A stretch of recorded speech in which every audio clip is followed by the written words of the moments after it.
Hi, my name's Keri Barnum, and we are here for Free Advice Fridays, the hour every Friday at 10 a.m. Eastern that New Shelves meets with you online in order to answer your publishing, writing, and general questions about the publishing industry. And so we are so excited. We've got some emails to go over, and we've got live questions as well. For anyone who's joining us for the first time, you drop your questions in the Q&A, and you can also email your questions in advance to questions with an S at freeadvicefridays.com. And we get those throughout the week, and we then answer them on Friday. We do a YouTube replay if you can't make it at 10 a.m. Eastern. So let's jump right in.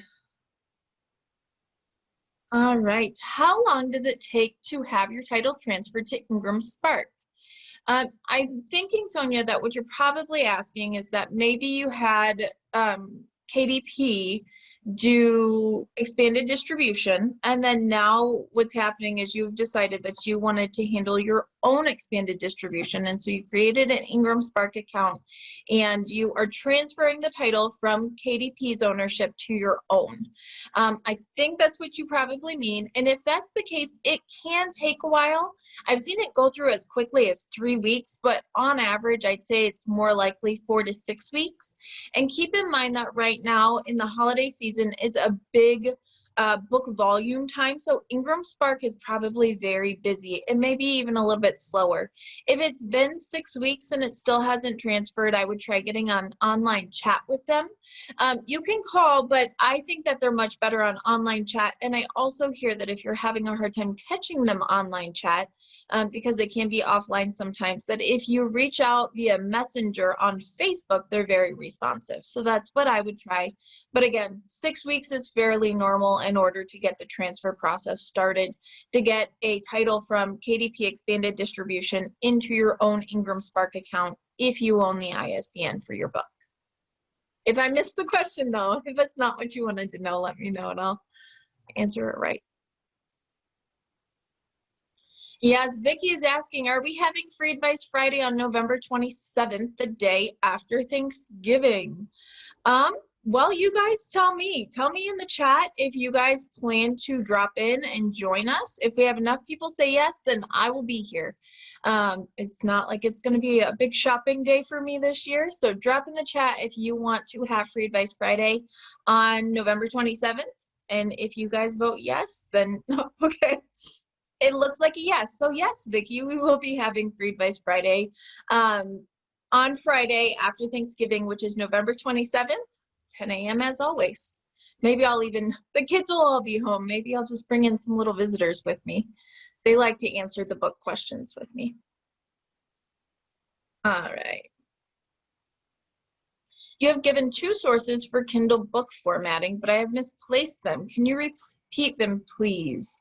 Are you, Jim, looking for the people that we recommend to format your books, or are you looking for a program to format your books? When you're doing Kindle book formatting, there are certainly programs that will do it for you. I believe that Kindle will even take a Word document or a PDF and convert it for you. Or if you have a book that you really want to make sure that it stays structured, I highly recommend you go with a formatter. I absolutely adore Amit Day. He does a lot of our ebook formatting. He's very reasonable priced, wonderful to work with, and he's quick.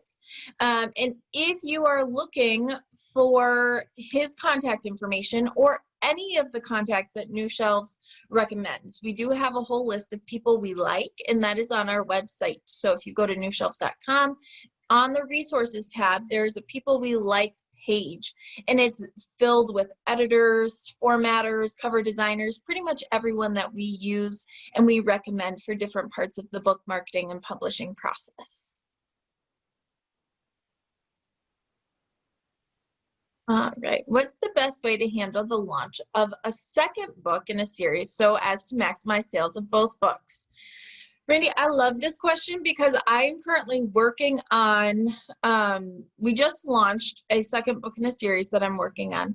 And I had said from the beginning that what will happen is you will see more sales with the first book than the second book. And you'll kind of be like, well, what's happening? I'm marketing the second book, but the first book is getting more sales. Now, I know you have a poetry book, so it may be a little bit different. But generally, what happens is that you promo them both, or you promo the lead-in. The reason why is because the book that you've already got up in the series already has some recognition, probably has some reviews. And so as you're doing that, what you want to do is bring in the marketing for your second book. In the back of your ebook for the first book, you should have a tie-in, a link that says, hey, if you enjoyed this book, check out my new book. They should go back and forth, and that's fairly easy to do and get into your files. And likewise, if you have a second book in a series that it's not like a mystery series that has to be chronological. If you have a poetry series, something like that, in the back of your second book, it should lead to your first book. You also, of course, you've already got readership. You've probably built up your newsletter, your social media, and you have people who have read your first book. Make sure you are not only telling them about your second book, but asking them to help you share it.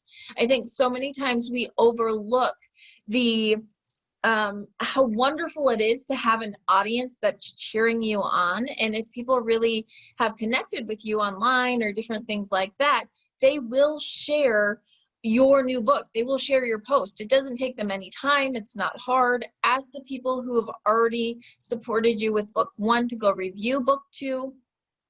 And ads. I think ads are probably the best way to get a series or a second book out into the world. Making sure that you are running Facebook ads, Amazon ads, YouTube actually for you with poetry might be a good idea. I know we've talked about getting you on camera or other people on camera reading your works can be a really smart thing. So ads, and tie into that first book that's already got some recognition and some oomph behind it, because that will make a major difference as you're launching your second book, whether it's a series that has to be chronological or it's just a series that ties together, in your case, poetry for sure.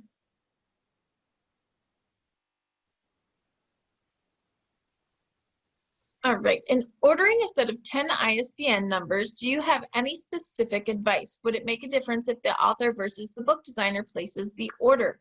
How long does it take to receive the set of numbers? Is it immediate?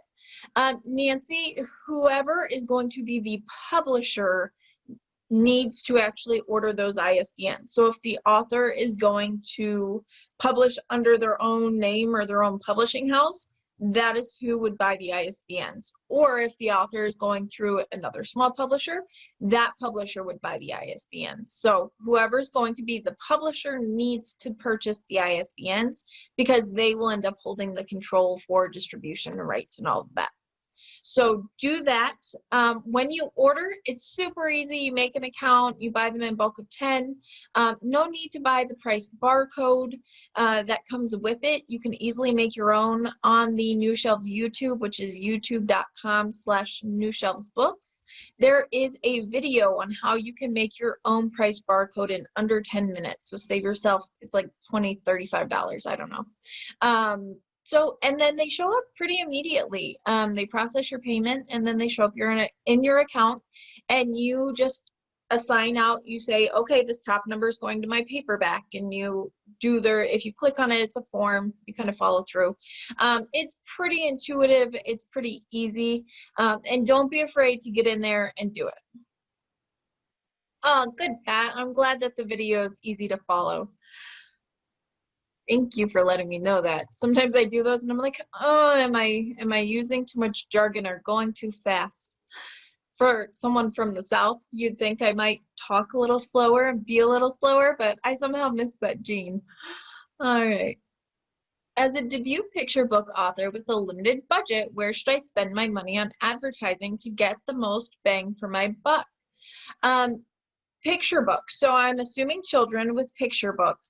I would be doing two things: running some low-level ads or low-dollar ads on Amazon to make sure that you're in the algorithms, you're being seen.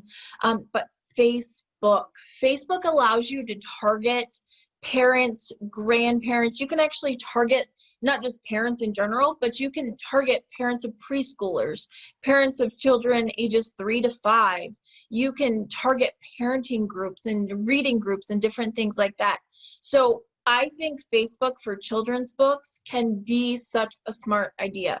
Facebook doesn't always pan out. However, I've been seeing a lot of success for kids' books and for books on Kindle Unlimited.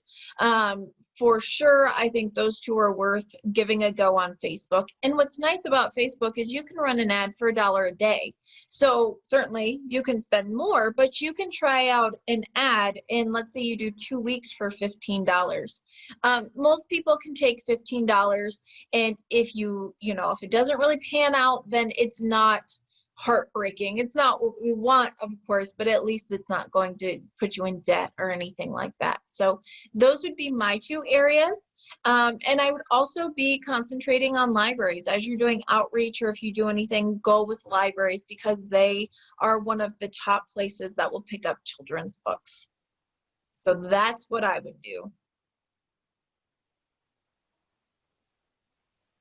All right. See. So you're saying you never signed up for expanded distribution, but if that's true, is your book already up on Ingramspark? Because that's the only place it could really transfer from. So if you tell me where you're transferring from, then maybe I can answer that a little bit better. You can do it in the chat or in the Q&A. Either one's fine. Let's see.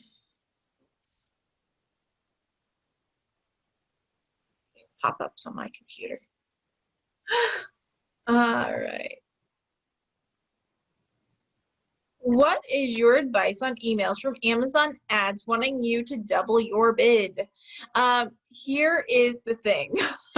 Amazon will often say, hey, you ran through your budget. We think that you should take your $5 budget and make it $35.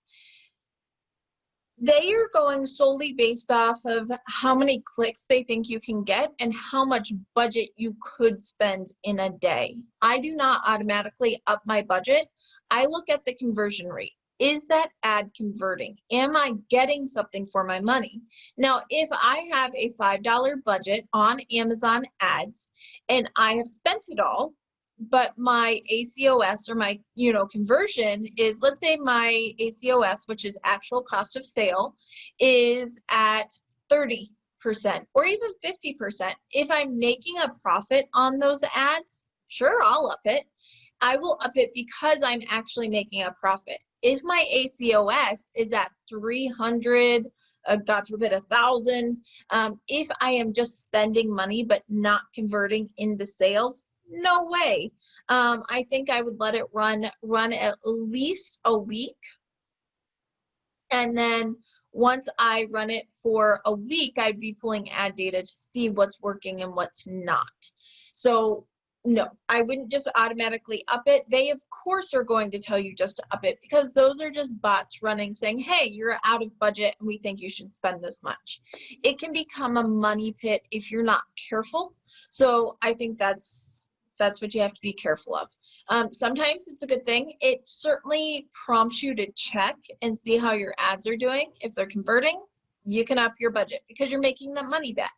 If it's not converting, then I would hold off and then look at the ad data before you up any budget. All right, and yes, it is totally it's a standard email. Oh, let's see, Randy, an ad video on Amazon ads. Yes, if you ever want videos, if you want how-to videos or different things like that, let me know. Email me questions@freeadvicefridays.com. If you tell me exactly what you want to see, I will try to make it happen. So if you tell me what exactly you would like to see happening on Amazon ads, what you would like to explore in a YouTube video, then let me know and I will try to make that happen in the next couple of coming up. All right, I know that we had some questions up here, so let me find it.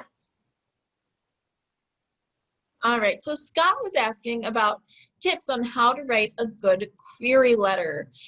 Scott, that's an excellent question, and I will say that we have some agent friends that we try to have come on from time to time. So they are more the expert than I am on query letters. However, from working with them, I can say that your query letter needs to be short, to the point, and you need to have a hook. You need to have a comparison.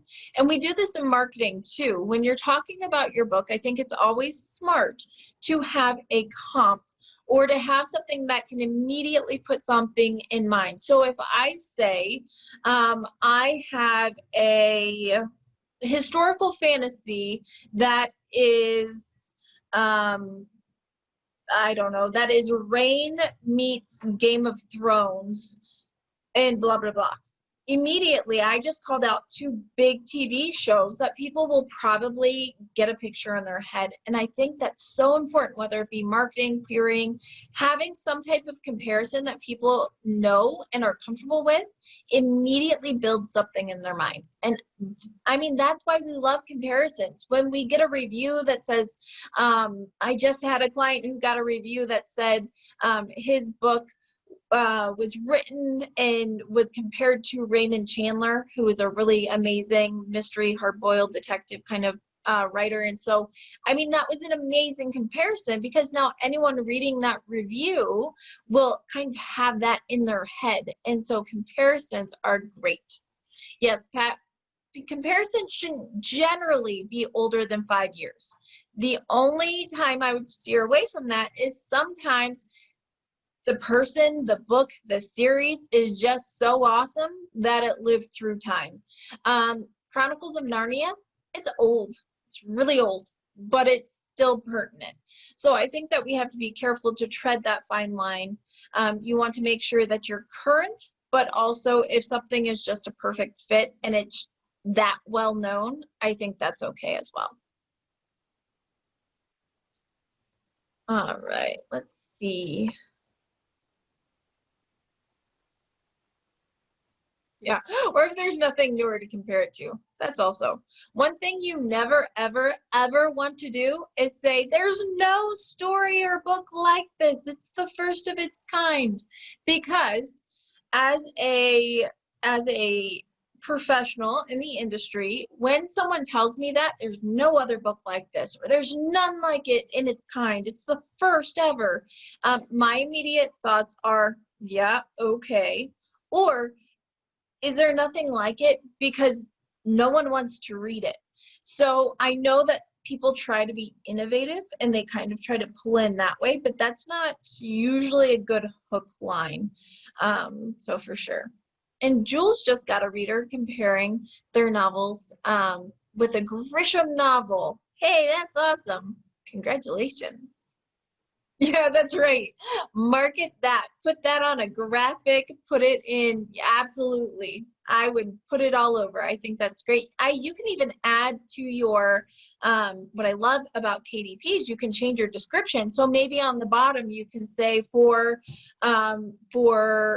fans of John Grisham, this is a exciting novel of blah, blah, blah. You can put it right there in your description and kind of vibe off of that, which I think is awesome.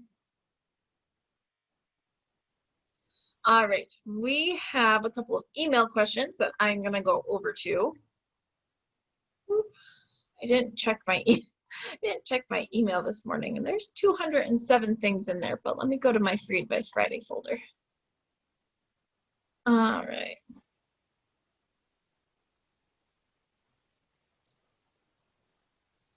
All right, asking about where to send your book for professional reviews. I think that when you are sending your book for professional reviews, you need to look at the big ones, but then look at their categories and see if that you're a good fit. Look at Book Life for Publishers Weekly. Look at actual Publishers Weekly. You can also look at Kirkus, at Forward. You can look at library journal, school library journal. Look at all the big ones and look and see which ones tend to review books like yours. You don't have to submit your book to every outlet. However, I will say right now, so many of the review outlets are doing online submissions to where it's almost silly not to. You're not printing out books, you're not printing out materials that you're kind of spending money on. It doesn't take a whole lot of time. It's an email. So I think at this point, it's kind of silly not to send your book out for reviews if you have the lead time. So that means you probably need 3 to 4 months before your launch. But if you have the time, I say go for it. It's not going to hurt anything. And you may, I always say that professional reviews in BookBub they're a little bit like playing the lottery. However, they're both free. And so I think it's good odds. You may not actually win that lottery, but it doesn't cost you anything but a little bit of your time. And I will actually say, I know we're talking about reviews and I'm moving over to BookBub, but you guys, if you have a book, an ebook that you can drop down to a steep discount, if your ebook is at $9.99, $7.99, $6.99, and you've got some reviews and momentum, if you haven't applied to BookBub, go try it. It's bookbub.com/partners. Anyone who is, the publisher can sign up for an account. You can pitch your book for a discount where you are taking your book from, again, $7.99, $8.99, and dropping it down to 99 cents free, whatever it is. It's a discount promo, basically. BookBub has a huge list. It costs you nothing to apply. And I just personally pitching clients and things, I think 3 or 4, I think it's 4 now, 4 BookBub deals in the last month and a half, and it has made a huge difference in those clients' sales. The reviews, one person had a BookBub and they have gotten something like 30 reviews since that BookBub ran. So BookBub is a huge tool and it's free to apply. Don't be afraid to do that.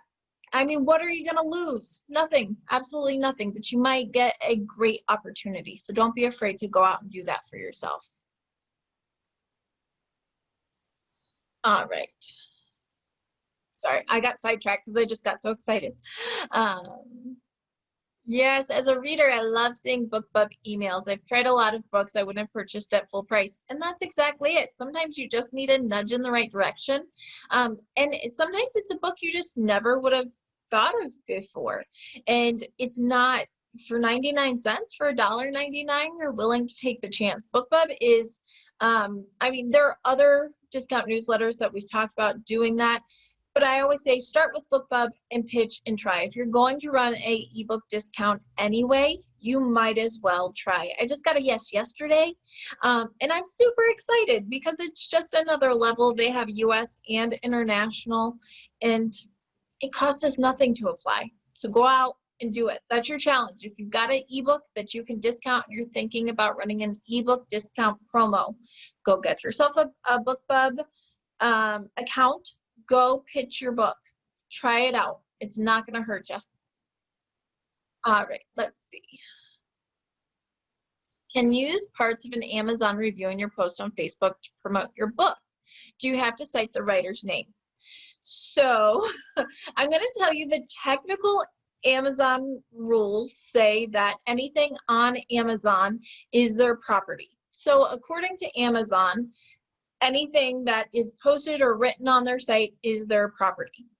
However, if it's out there and it's been said and it's been posted, I often quote them. I usually will either say reader review, Amazon review, or use their first name, just depending on if they even list their first name. I always attribute it to a review and put it out there.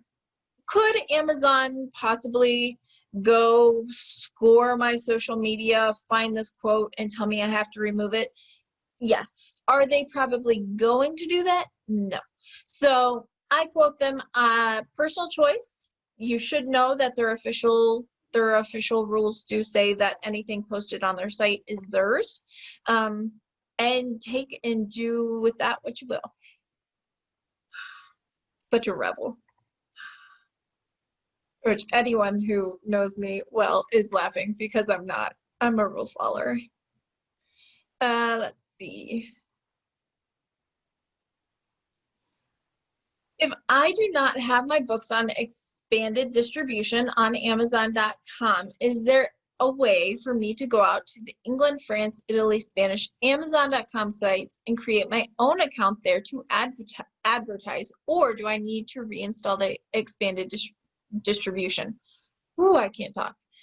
So just more recently, Amazon does allow you to advertise to other countries. When you go to, it's advertising.amazon.com. When you go, they do have an option to advertise in different areas, not just the US any longer. So you don't need expanded distribution for this. When you put your book up on Amazon, they give you the option to sell your book worldwide. I always say yes and put it in all markets because, hey, why not? And so you can do that. And then if you are in your KDP, sorry, I'm trying to visualize in my mind. If you are on your KDP and you're on your bookshelf, you've got like your little book picture, and then to the right, there should be a button that says promote and advertise. And if you click on that, it will take you to the Amazon advertising page. If you've never signed up, they'll have you sign up and give your consent, all that kind of good stuff. And then there is a drop-down option that gives you different marketplaces. I can't remember off the top of my head if it's all major marketplaces or if it's just a couple different ones, but it is there. Go explore it. And if you think that you have a book that could do well in another market, go for it. Go try it and see what happens. Just know it's a different dashboard, so all of your ads do not show up all together. So it can be easy, if you don't know that, to lose your ads, speaking from experience. And they seem to be updating Amazon advertising pretty regularly lately, so who knows what new things will be coming up in the coming months. That's hilarious. I am rule following, no draw, although I have a get me around my daddy and I have a serious accent coming out when I start talking about reckoning, y'all. Let's see. Favorite publicists. Publicists. So if we're talking about publicists, many times they will have certain niche markets. For example, Annie Jennings is known for radio interviews. She is a wonderful lady. She's got a wonderful team, but they really rock at radio interviews. And so that's kind of what they excel at. If you want radio interviews, go check her out. If you, yes, I love her. Terry's saying, I second Annie Jennings. We all love Annie. So if that is your thing, if radio is your thing, absolutely go there. If you are looking for a publicist to pitch you all out to different media, there are a couple different people out there. PR by the Book is one that we have used in the past. Jason Jones is another one. He is in Nashville, I believe. And he's a great guy. He focuses a lot in the local markets, as well as Christian media. He does a lot of. There's a couple other that we've used, but overall what we're hearing is that publicists can be fantastic if you've already done your ground level marketing. However, if you are trying to work with a publicist before you've built your own social media following, before you've already started getting reviews and endorsements, it will not take you as far as you want it to. Because a publicist's job is to go out to either local or big media and pitch you. But you have to give them good material to pitch.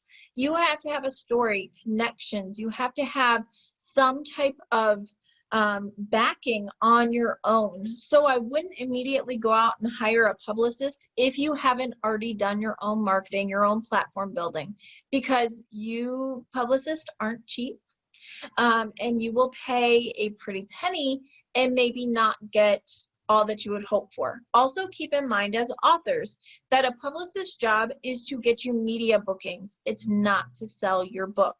So they may get you media bookings. They may be great, and you may actually get some newsreels. You may get some interviews and podcasts and things like that. And hopefully those interviews spark some interest in you that sells your book. But keep in mind, they are not necessarily book focused. They are media focused on you. So it's just two different things. Make sure that you know exactly what you want so that as you're talking and interviewing different publicists and publicity teams, that you, number one, know what you want, so you know the questions to ask, and that you are being clear with them of your expectations so they can tell you whether or not they can meet them. Now, the difference between publicity and marketing, a little bit, is publicity, again, is more media focused. Marketing is spreading the word of something. It's getting it out in front of people's eyes, so hopefully they will buy. It's more sales driven. So with marketing, we're talking more ads, trying to get a conversion and a return. It's getting it in front of librarians, bookstores, readers. So, I mean, there's so many just different aspects of that. And Pat's saying that you can use their contacts once they have booked you. Absolutely. I mean, if you've been booked and things, publicists are amazing people, and they have a very special job, and they can connect you to people that you may be able to form relationships with that will take you far in the years to come. Just make sure that you know what they do, and you know what you want, to make sure that it's a good alignment.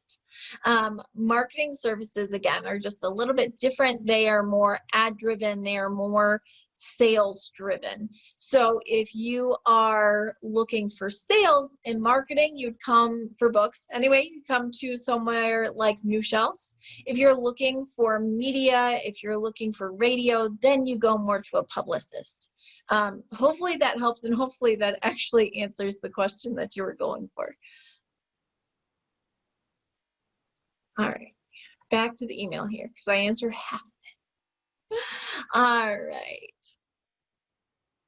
Yeah, I was thinking of doing a 99-cent ebook release for a few days when it first launches to try and get as many initial sales as possible. What do you think of this? I think this can be a great opportunity. I've seen this work very well for authors, where they launch at a lower price. They send out a newsletter. They tell their list, please go buy the book. It's 99 cents for 3 days. And if you do that, if you do a big push, of course, for the ebook, it's a good way to get people to buy the book. It can drive up your ranking on Amazon, which is cool. And also, if you were asking people to review your book, doing a 99-cent launch is a really great way to get them to get a verified review, because they can go buy the book for a very low price and then review the book, and it's a verified review, which counts for more on Amazon. So I think that strategy can be super smart. You can run ads around it, and then you bring up the price when you're ready. And that can be a great way to get initial sales and also help with reviews in the beginning that are verified. So I think that's a smart strategy. If that's, if that's what you're going for, absolutely. And I've seen that work in the past for sure. A friend translated my book into Spanish and recommended I also have it professionally edited. Once that is done, what are the next steps in getting a Spanish version of your book out there? Well, Christina, number one, I would say awesome. I would make sure that you get it professionally edited by someone who is comfortable speaking, reading, and writing Spanish. For sure, I think that's important. Make sure that you are getting it read by native speakers to make sure that you're getting all of those nuances.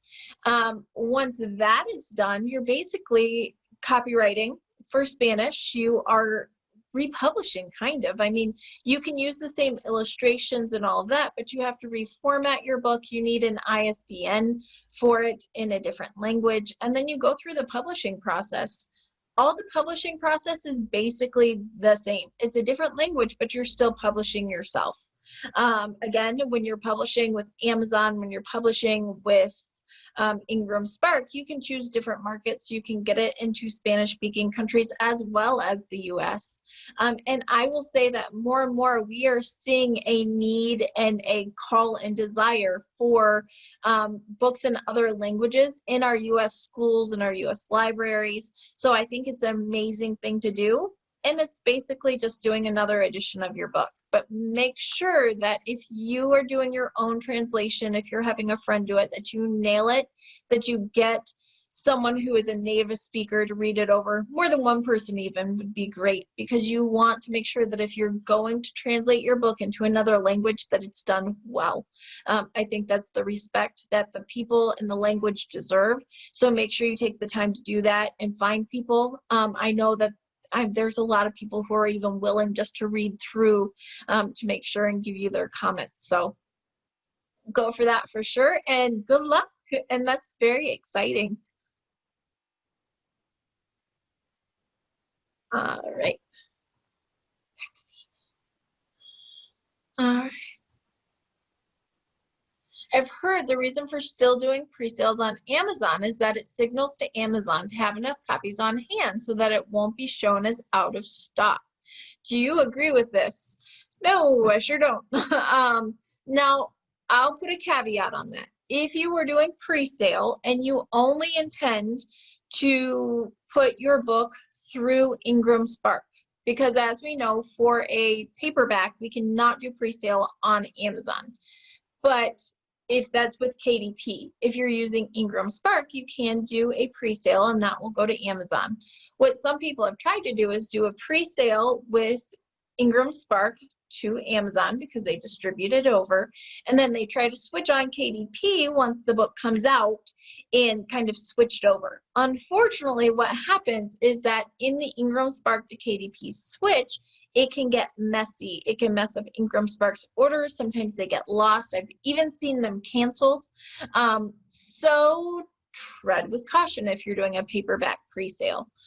Now, if let's say you have a hardcover children's book that you are pre-saling through Ingramspark to Amazon and other outlets, and you don't plan, you can't switch it over because KDP doesn't do hardcover print on demand, then you can certainly do that, and it may kind of push them to beef up their stock if it's selling well. Again, I think you just have to weigh the pros and cons. Will you be having enough sales to do that?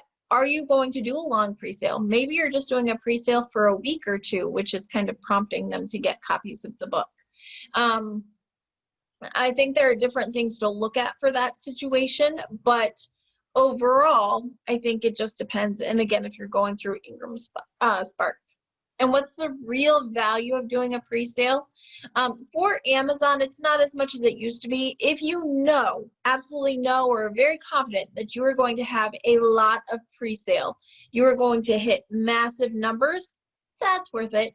If you are doing a rapid launch, I have a client right now who's doing a rapid launch of a cozy mystery series. And so she's doing pre-sale as each book comes out, she's pre-saling the next book because she wants to make sure that people who are reading the series know there's another one coming. And so she's done that, but her pre-sale is only lasting anywhere from 3 to 5 weeks before she's launching the next book. So it's very rapid fire. So there's some value in retaining a customer. But as far as trying to sell copies and then launch and ranking and hitting things, that's not really a strategy so much anymore, not if your main sales outlet is Amazon. Now, if you're a New York Times bestseller with Penguin or Random House, totally different rules. So this is more for indies and for those of our authors who are selling mostly on Amazon or online retailers. If I have books on KDP, do I have to also have Ingramspark to get books into libraries and bookstores, or can KDP do this? Well, Nancy, it depends. If you have books on KDP and you have accepted their ISBN, you cannot put your book up on Ingramspark because they own your ISBN. KDP does. So you can do KDP expanded distribution. What does that mean? It means that KDP is putting your book up on Ingramspark. and then Ingramspark will put it into Ingram. Essentially, KDP is acting as a middleman, and they take profit off of it. Now, if they do that, your book will get into Ingram Wholesaler with expanded distribution, but at a 25% discount to the person buying wholesale. That's okay for libraries. So libraries will buy at a 25% discount because they're not in the mode of resale for profit. However, bookstores, they want a 40% discount. They want enough discount that they can not only sell your book, pay their employees, pay their overhead, but also make a profit. So they're looking for a 40% discount, and KDP does not allow for that. Their expanded distribution, 25% is what wholesalers get for discount. It will not change. You can't, it's their standard. So if you are trying to get into bookstores or retail stores, you generally have two options.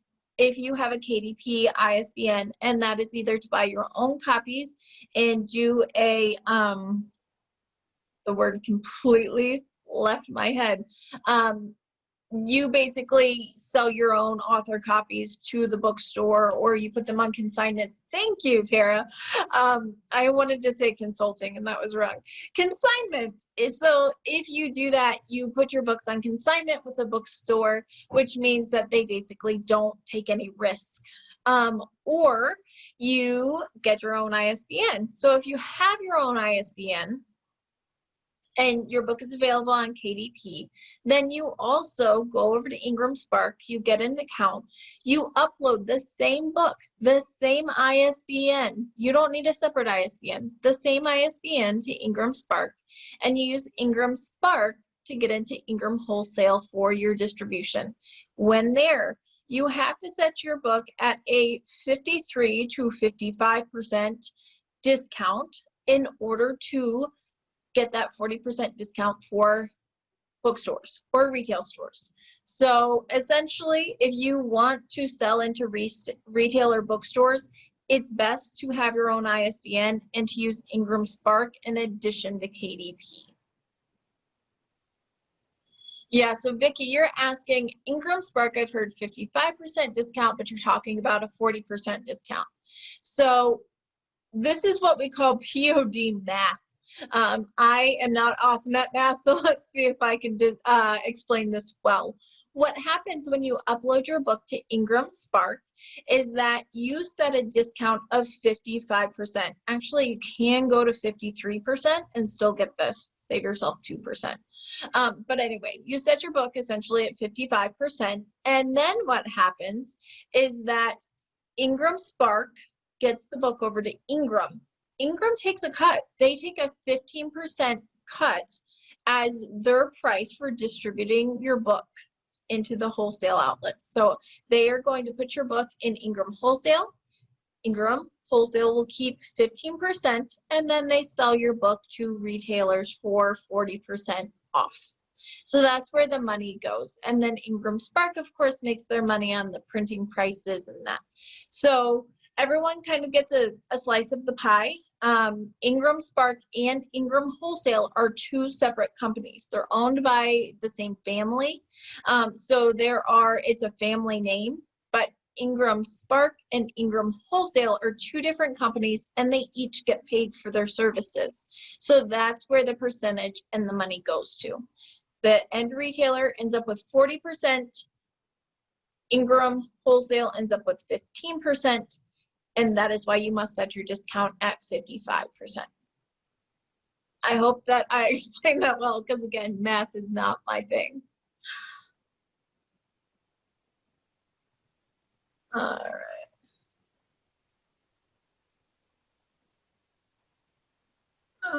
right, let's see.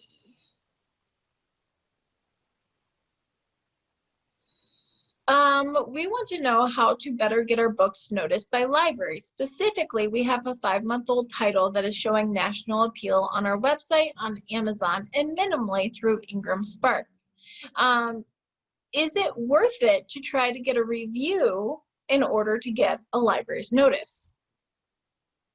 Sometimes some reviews do absolutely spark librarians' notice, but usually these are reviews that you submit for prior to publication. School library journal are two big ones. Having a Midwest book review, it can also appeal to librarians, so that may be worth it. And generally, any professional review, it's a good thing. It gives you some credibility in the marketplace. Book Life is one of the places you can submit for review after publication. But really, when you're appealing to libraries, the trick is get in front of them. Not only get in front of them, but tell them why your book fits their audience. Libraries cater to children. So if you say, I know that you've got a very strong children's library area with many books, and my book is getting national appeal, you tell them how, you tell them about your sales, you tell them about your reviews, build your book up and make them want it. Don't ask them if they want it, tell them that they want it, and then tell them why. But ultimately, you have to get out to them. Librarians, certainly do they browse catalogs? Will they stumble across a book here and there? Yes, but more often than not, you have to take the book to them. You have to get it in front of them in order for them to purchase it. One of my favorite things to say is for a book to be bought, it must first be seen.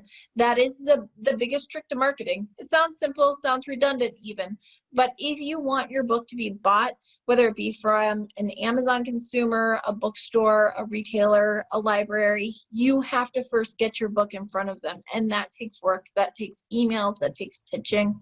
And it's a slow and steady process. It's something that never stops. It doesn't matter if your book's been out for a month or 5 months or 5 years. If you want that book to sell, you have to keep marketing it. And a lot of that is pitching. Yes, so see, I told you I was awesome at math, Randy.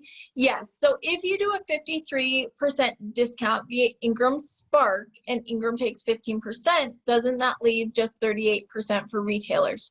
I don't know what kind of witchery they do and use. However, I have it straight from the top of Ingramspark that 53% discount will still get you in the retail market, that thing. So I don't know if it's a 38% discount. I should actually check that. Or if it's a 40% discount, but bookstores will buy if you set your discount at 53%. I should check that. I'll check that. And then I'm going to set a book at 53%. And then I'm going to go into Ingram Wholesale because I have access. And I am going to check and see what the discount is. That's my homework. And I will let you guys know next week. It is huge news. Isn't it exciting? I love new news. All right. Should unsold books be returned or destroyed given we are still in COVID? That's a personal choice. I do know that if you're trying to get your book into bookstores and retail stores, having returns available, returnability, where you are either having your books returned to you or having them destroyed, makes it more appealing for bookstores. Is it a risk for the author and the publisher? Yeah, you could have books that just aren't selling in these weird times and they get sent back to you and then you're not making that profit. However, keep in mind, bookstore owners are business owners, and so they are weighing their risk. If you are a relatively new author, unknown author, and they're taking a chance on your book, they are more likely to do that if your book is returnable because they're taking less of a risk.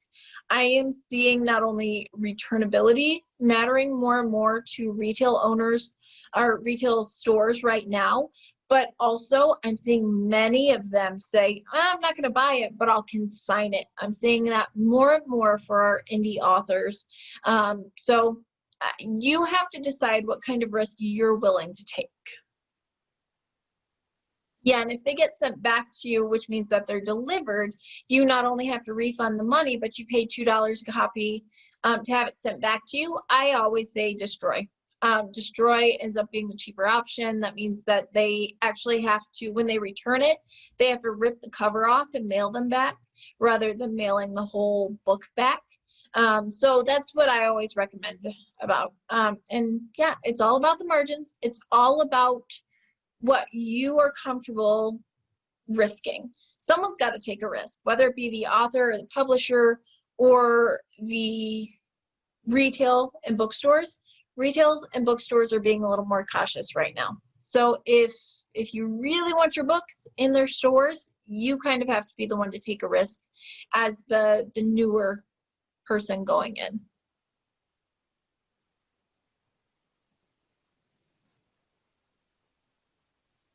Can you use $10 to explain the percentage math on Ingramspark? Diane, I really wish I could. However, it depends on print price and all of those things. So this is what I will promise you. I will do POD math. I will make a video and put it up with actual visuals so that we can all see it together. I will do a POD math video in the next 2 weeks. And then I will send you all the links so that you can look at it. And that way I will embarrass myself a little less with my math ability, which is now a new word. And you will actually have a physical thing to look at for POD math. So I will do that soon. Let's see.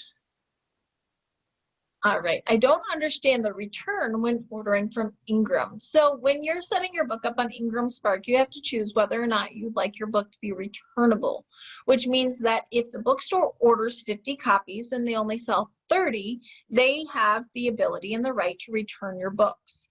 There are two options for returning. They can physically have to ship your books back, which means they ship them back in decent condition, and you have to pay you have to refund them for the books and $2 per copy for shipping, but you get books. Or you can say destroy, which is where you're just you're just losing that sale essentially. So does it happen? Excuse me. Does it happen all the time? No. It's more like insurance for bookstores, to be honest. It's an insurance that if your book doesn't sell, will they lose a bunch of money? And that's kind of all it is. And know that many bookstores, especially with a newer indie author, they're not buying 50 copies and then returning 30. Most of them are buying 3 to 5 copies. They're going to test it out in their store. And if it sells, they'll order more. If it doesn't, will they return it? They could, but it's probably less of a hassle for them to mark that book down and just try to make their money back.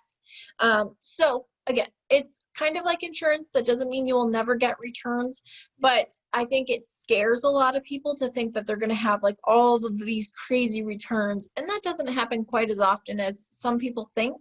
Also keep in mind that when you're selling through Ingramspark for Ingram, some of your sales could be libraries. Libraries are not checking, they're not buying books, checking them out, like, no, readers didn't really like this one, so we're going to return it. That's not how it works. So library returns are practically, very unlikely. I won't say non-existent, but very unlikely. If you are using Ingramspark, do you have to click expanded distribution on KDP if you're using them too? No. We do not want to click expanded distribution. Expanded distribution is only if KDP owns your ISBN and you need to get your book into Ingram wholesale.